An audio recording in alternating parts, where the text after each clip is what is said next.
10 محرم الحرام جنگ شروع ہونے سے پہلے امام علی مقام نے اپنے فضائل بیان کیے، اور یاد رکھیں ضرورت شرعی ہو تو اپنی تعریف خود کرنا جائز ہے، تاکہ اگر کسی کو علم نہیں تو اس کو پتہ چل جائے اور وہ ظلم نہ کرے۔ ضرورت شرعی ہو تو اپنی تعریف خود کرنا جائز ہے۔ ویسے اپنی تعریف اپنے منہ سے اس کو شریعت نے پسند نہیں کیا، اور اگر کوئی دوسرا آپ کی تعریف کرے تو اس وقت بھی عاجزی سے کام لینا چاہیے، تکبر میں مبتلا نہیں ہونا چاہیے، لیکن اگر شرعی ضرورت ہو تو اس موقع پر اپنی تعریف خود کرنا جائز ہے۔ مثلا کسی علاقے میں کوئی عالم گیا تو وہ خود یہ لوگوں کو بتا سکتے ہیں بھی میں عالم ہوں، اگر آپ نے کوئی مسئلہ پوچھنا ہے تو پوچھ سکتے ہیں۔ وہ لوگوں کو بتائے گا تو پھر لوگ اس سے مستفید ہو سکیں گے، اور اگر وہ چپ کر کے رہے گا تو ممکن ہے کہ لوگوں کو شرعی رہنمائی کی ضرورت ہو لیکن ان کو پتہ ہی نہ ہو کہ یہ شخص شرعی رہنمائی کر سکتا ہے۔ اس لیے جہاں ضرورت ہو وہاں اپنی تعریف اپنے منہ سے کرنا خود جائز ہے۔ امام علی مقام نے وہ فضائل جو حضور نے احادیث میں بیان کیے تھے وہ لوگوں کو سنائے۔ میدان کربلا میں 22,000 یا 30,000 کا لشکر جنگ کے لیے تیار ہے، امام کے ساتھ چند افراد ہیں۔ امام یزیدیوں کے سامنے خطاب کرتے ہوئے ارشاد فرماتے ہیں کہ حضور نے مجھے جنتی جوانوں کا سردار قرار دیا، مجھے اپنا پھول کہا۔ وہ احادیث جن میں فضائل ہیں وہ بیان کی، تو آخر میں امام نے فرمایا کہ ان احادیث کو سننے کے بعد تمہارا جو رد عمل ہے اس کی 2 صورتیں ہیں۔ ایک صورت تو یہ کہ تم میری بات کو مان لو کہ میں سچ کہہ رہا ہوں، اگر تم اس پر یقین کر لو کہ میں جو کچھ بیان کر رہا ہوں وہ سچ بیان کر رہا ہوں، پھر تم میرے اوپر تلوار نہیں اٹھاؤ گے، کیونکہ کلمہ تم بھی اسی نبی کا پڑھتے ہو جن کا میں نواسا ہوں۔ یہ بات کرتے ہوئے کلیجہ منہ کو آتا ہے کہ بظاہر صرف زبان کی حد تک کلمہ تو وہ لوگ بھی پڑھتے تھے، نسبت رسول کا دعویٰ تو وہ کرتے تھے۔ امام علی مقام نے فرمایا کہ جن کا تم کلمہ پڑھتے ہو میں ان کا نواسا ہوں، اور یہ حدیثیں انہوں نے فرمائی۔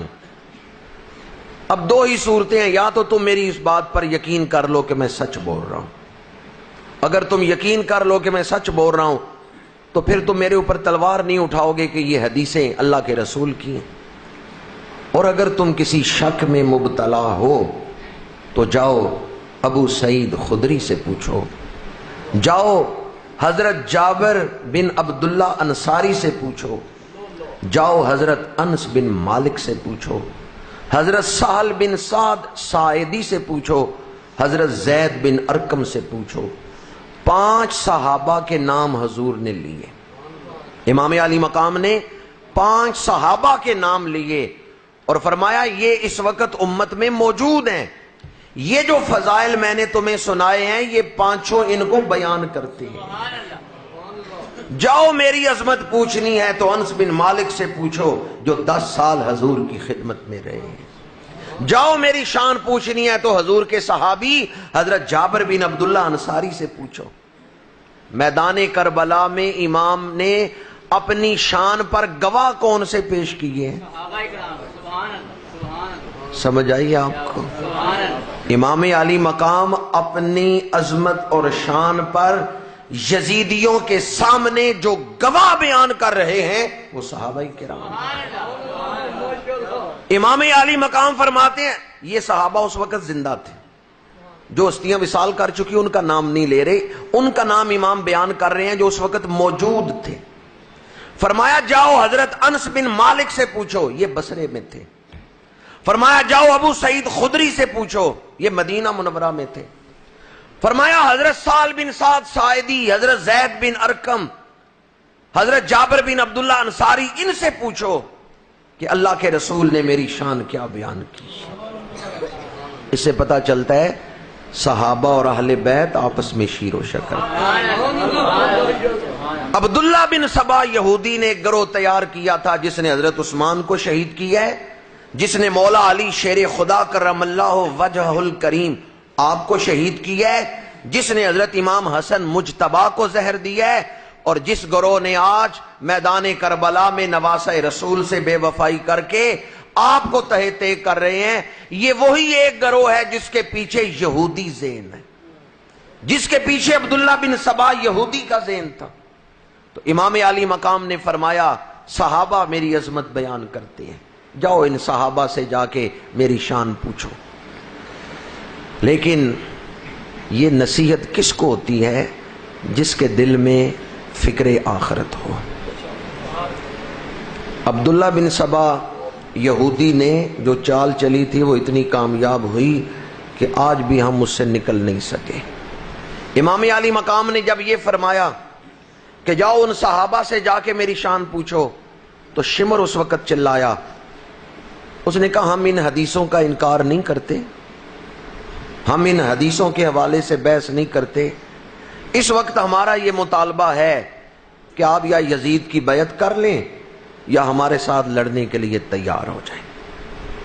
تو امام علی مقام کے ایک ساتھی تھے حبیب ابن مظاہر، انہوں نے کہا اے شمر مجھے یہ بتا کہ قرآن میں یہ آیت کن کے لیے آئی ہے؟ ختم اللہ علی قلوبہم وعلی سمعہم وعلی ابصارہم غشاوہ وَلَهُمْ عَذَابٌ عَظِيمٌ۔ فرمایا امام کے اس خطاب کو سن کر جو جواب تو دے رہا ہے مجھے لگتا ہے تیرے دل پہ مہر لگ چکی ہے، تو بھی اسی آیت والوں میں شامل ہے جن کے دلوں پر مہر لگا دی گئی، حق کو دیکھ کر حق کو سن کر بھی وہ حق کو قبول کرنے کے لیے تیار نہیں۔ مورکھ نو کی پند محمد، پتھر نو کی پالا۔ پند کہتے ہیں نصیحت کو، مورکھ نو کی پند محمد، پتھر نو کی پالا، دودھی کاگ نوایا انت کالے دا